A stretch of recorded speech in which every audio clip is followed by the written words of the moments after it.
That's why I like your brand, LiveLeanTV. It's live in a way that you could take your clothes off and put on a bathing suit any day of the year and feel happy with yourself. Exactly. Welcome back, you guys. We did a video 1 year ago, over a year ago, very similar to this, and I can't believe a year has passed already. Woo.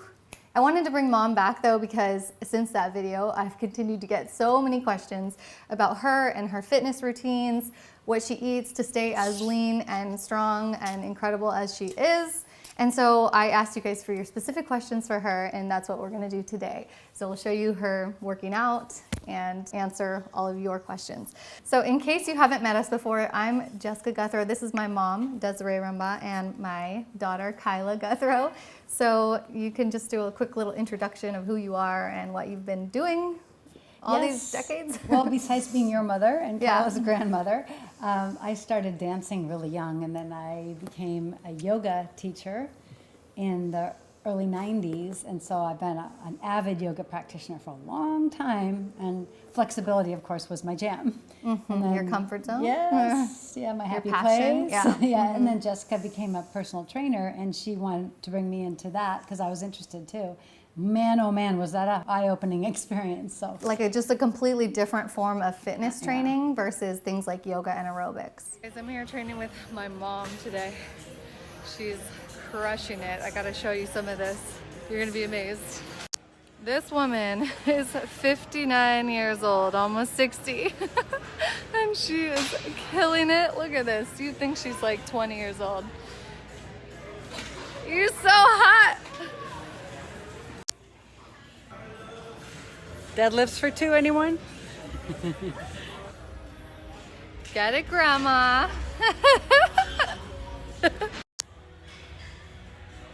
Oh, look at that cutie. Go, Mama. She may have a bump, but she also got a booty.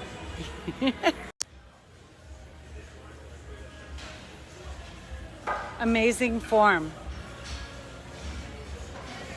Bump in the front, bump in the back.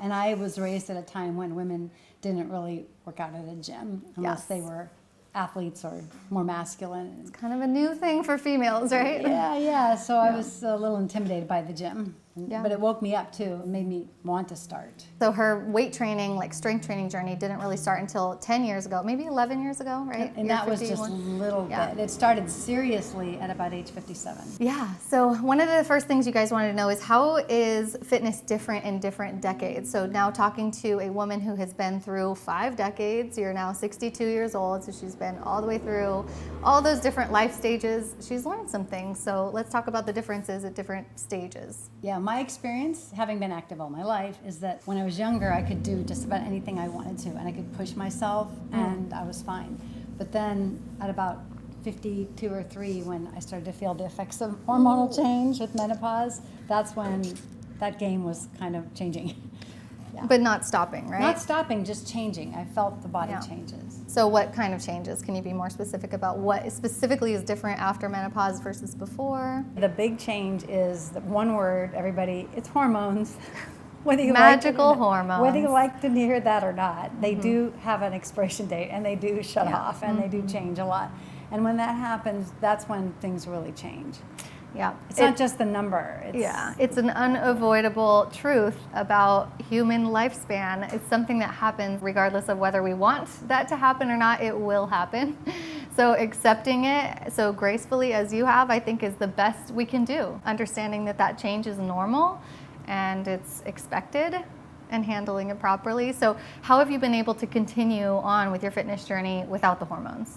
Well, I'm lucky because I have such a long background in alignment and yoga, and I teach alongside a physical therapist, and so I know that when like my wrist hurts or my knee's bothering or my shoulder hurts or something, there's something natural that can be done about that in most cases. It can be like mechanically worked out. So I've had that experience so many times that I don't get afraid of these pains. But Yeah. these pains are real and they do cause fear. And so I'm working hard to spread the message that your joints, you have to really take care of them because they can wear out and sometimes Yeah. they need replacements, but sometimes they just need to be reworked, the way you're holding them. And you know, you can even go online and you can Google search for physical therapy recommendations for whatever you have that's bothering you and find Yeah. a lot of information. And ask other people who have been through that before you how they handled it and that kind of thing. So I get tons of discouraging notes about people's knees. I'm sure you Oh. hear that a lot too. Yeah. People are always concerned about their knees or just feeling down that if they try some exercise that I'm showing and their knees hurt that they can't do it. So they always ask for alternative exercises or options for knee pain. It's one of the most common things I get. And you know, you've experienced knee pain in your fitness journey, absolutely. Yeah. So I'm so happy actually that I went through the hard times with Yeah. that. I tore both meniscus and I didn't have to have surgery. I was able to rehab it in the gym because Yeah. I went to see a doctor who told me that I could. yeah. So it kind of depends on who you see because some Yeah. doctors will just be like right to the surgery. Right, you gotta find the right I went doctor. to several different doctors, Yeah. you know, until I found one that, because I always believe that there's at least try to do something yourself to rehab. And what gave you that hope, though, to even try? I think it was my training in yoga. Is that I've been trained in therapeutic style of yoga since I was even late 20s. When I should have Nice. been banging out handstands, I was like working on therapeutics. You were concerned more about longevity. I have and- always been interested in sustainable exercise. That's always. cool. That's cool. I really think that sustainable mindset, it Yeah. goes a long way. If you guys want to be fit up into your 60s, 70s, and beyond, the things you're doing now, they matter, and everything like accumulates, right? All the things that you did in your 30s and 40s are the reason why you're able to still stay fit in these decades. Are there any exercises that a person cannot do after the hormones from menopause are decreasing? Is there anything people need to avoid? It totally depends on the person. Like if Good they answer. have a neck problem, they probably shouldn't do a headstand. Unless they fix their neck, right? Unless they fix, unless they can. Yeah. Yeah, but it's not like there's never do this, because there's people that are in there, like they're 100 years old, they still do shoulder stand or they still do running, or you know. So I Yeah. don't put an age limit on it. It totally depends on your body. I agree. I don't think there's any list of exercises that older people cannot do. It just really depends on the actual individual. And I would say you can do anything that makes you happy and that you can do without causing yourself pain. That's the true criteria for what you can and cannot do. Exercise is not punishment. No, I know. That's a really good mindset too. I think it's the highest self-love. Like, I love myself so much, I'm going to take care of this body. And sometimes people think, well, I ate that cake, now I have to go run it off on the treadmill. No, It's no, not. no. Exercise is not punishment. Well, I think that everything is modifiable to a place where you can get the effect that you want, like if you want to strengthen your body. But I am adamant about strengthening your body as we get older now. And so is the news, so is science. Yeah. That's all the studies are coming out. If you want to live a healthy life in your older years, you had better build your muscles, because Yeah. otherwise you're going to fall apart. Yeah. For sure. So there's no list of exercises to avoid. It's just that there are going to be things that you need to modify depending on your fitness level. And you know, your age doesn't determine your fitness level. You can be a different fitness level at different ages.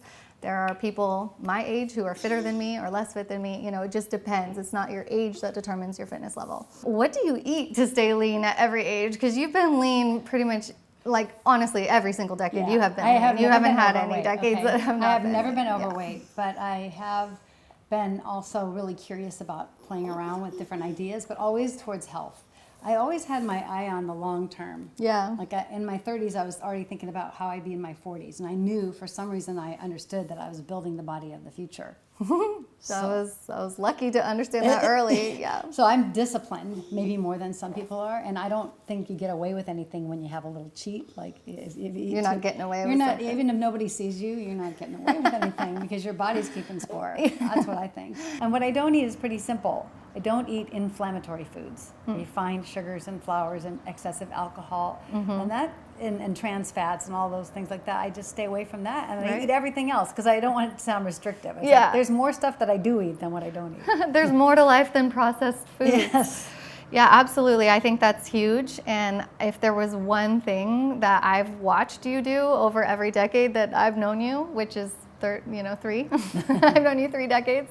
But I've always seen you be a veggie eater, like a big veggie eater, like always prioritizing vegetables, making sure that every meal has vegetables in it, and just loving on vegetables, just really accepting them and having fun with them. And I really think that's the secret to vitality and longevity, absolutely. So let's talk a little bit about joint pain and how you can prevent joint pain, because I think a lot of the reason why you don't experience the kind of joint pain that a lot of older people do is because you have prevented it. Yeah, I'm on the hunt all the time. Like if I'm about to do a push-up and I go down and my shoulder hurts, I'll come up and I'll do some moves to kind of put that shoulder in a different place before I'll do another one and cause that shoulder pain. And so not to grind through that type of pain. There's some pain in exercise and fitness that you should not push through. Muscle fatigue is one thing, but joint pain is another ballpark. And you really need to know to take care of yourself. And one of the best ways you take care of yourself and show your body self-love is by not grinding through joint pain. So when it comes to this idea of creating the perfect body or the perfect physique or having ripped abs or a toned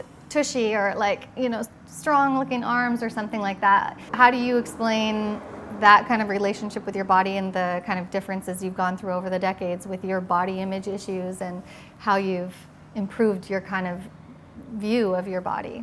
Yeah, that's a big one, because I was raised at a time when women should be thin. We didn't work out. We thought women who work out were only athletes. The average woman wanted to be really skinny. You watched me through that time period when I would stand in front of the mirror and try to make my thighs thinner by holding the backs of them or something, because I thought I would never be thin. You can never be too rich or too thin. But things have changed now, and I've learned that just dieting, that's what I was really good at, is always being on a diet. Oh, you've always had a very strong willpower. Talk about willpower. This woman is the queen of willpower. And I learned that from you, I think, a lot. It's not a bad I watched thing. you diet a lot. Yeah, it's not necessarily a bad thing, but I definitely feel like I saw you go through unhealthy body image issues where you always thought you were fat, and you never were fat. She's never been fat in any of her decades. But I mean, to always think you're fat when you're actually not is not really a healthy place to be. So I'm really happy that you've been able to overcome that and focus on getting strong and focus on getting healthy. And that kind of focus does improve your thighs and things that bother you. Well, that's why I like your brand, LiveLeanTV. It's not like diet down to go to that vacation or to that wedding or something to get in a dress. It's live in a way that you could take your clothes off and put on a bathing suit any day of the year and feel happy with yourself. Exactly. That's honestly what attracted me to Brad's philosophies. So let's talk time commitment, because a lot of people are worried that getting fit is just going to take too much time and they're not willing to dedicate, hours every day to working out. So, in your experience, do you feel like how much time is necessary? Yeah, I've learned from you and Brad that an hour a day is maximum. It's like a luxury. That's great. So, but it's like making it a daily thing, like brushing your teeth or taking a shower or something that's a self-care thing. So this is part of self-care. Hour a day is awesome if you have that kind of luxury, but if you don't, 15 minutes is great, 7 minutes is great. Oh yeah. 30 seconds is great. Whatever you have, you can use it. And there's been so much time in your life where you have not had, there's many days, you still have days where you don't have an hour free to work on it, but that doesn't mean you quit your fitness journey completely. Because if you aim for every day, and then of course you're going to take days off, you've got it in the bank. You've got it built up, like a steadiness. A steadiness, yeah. And you're never starting from scratch, because everything you've ever done in your life is still a part of your history. So if there ever was a time in your life that you were fit, then you still have that in you. It doesn't erase. Even if you took months or even years off of your fitness journey, it doesn't erase. So let's talk a little bit about your fitness history, like what you've done differently in each decade. So in your 20s, from 20 to 30, what were you doing? There was a lot of dance. And then I liked running. And then I liked walking, because then I got married and had children. You were 24 and 26 when she had her kids. So she, mid-20s. Had kids. You were doing a lot of aerobics at that point. Aerobics was popular, and I became an aerobics teacher. And it's funny because our aerobics studio was connected to a gym, but I never went in there. That was just where the guys Too scary. went. No, only men in there. So I taught low impact aerobics, and then I found yoga in about 1988. And because I had been a dancer, the poses in yoga were easy for me, and my heart went there. You were 2. I was 2. And your brother was 4, and I took a teacher training. And then from then on, I just went on that path of studying and training and teaching. Really got into yoga. So she did pretty much nothing but yoga, right, during that time? I know you used to walk also. Yeah. Walking and yoga? Walking every day, but people have a wrong impression of yoga. They sometimes don't know how challenging it is because I was doing handstands and arm balances. True. And pretty much body strengthening things. Yeah. But a lot of flexibility. Like I leaned way more towards the flexibility. So Yeah, I have for that sure. one down. I understand that. But there I was didn't zero know. strength training during that decade, right? From 30 to Oh, 40? with weights?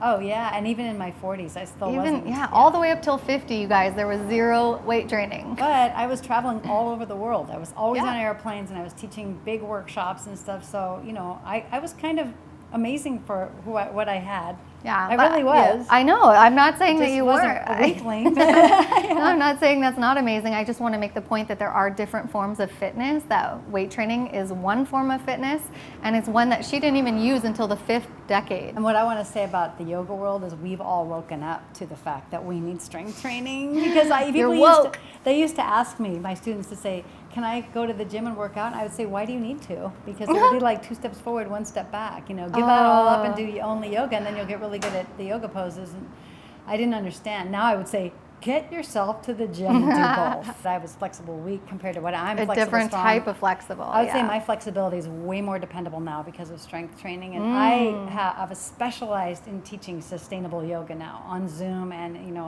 online. Cool. And yeah, so I'm kind of happy about this shot in the arm for my practice. I really think the best thing that we all can do as we age is be open to more than one thing, and like don't just fixate on one form of fitness, but like Cross train for Cross-train, sure. Get on a bicycle, exactly. go hiking, do all the things. Yes. Swim. Yeah. Because if you never train your aerobic system, you're going to be weak with your cardio. And if you Yeah. never train your strength training, you're not going to be as strong. So it's nice to have like a little bit of every aspect of fitness covered. Everyone that you enjoy. Oh yeah. In order to really have that longevity with your fitness, it has to be something that you absolutely love. So, all right, I hope this was helpful for you guys. If you have any further questions that we didn't answer in this video, you can pop them in the comment section below. Let me know if you want me to bring Mom back next year or more often on this channel. I know that it's always inspiring to see someone at any age really who's crushing their fitness goals and really open to sharing, and we're an open book. You can ask us anything, and you can always reach us on social media as well. So we want to connect with you. Part of our fitness journey has been using our own experience to help other people get more fit and like share our passions with you guys. So I'm really passionate about strength training and cardio training and stuff, and she's really passionate with yoga. So we've spent our life's work developing programs for you guys. So if you have questions, don't just keep wondering, just ask your questions. Make our day. Yeah. Ask for our advice. Okay, so make sure you leave a like on this video and subscribe to the channel and say what's up to @DesYoga over on Instagram and Facebook. And yeah, we'll see you at the next video. Thanks for watching and keep living lean.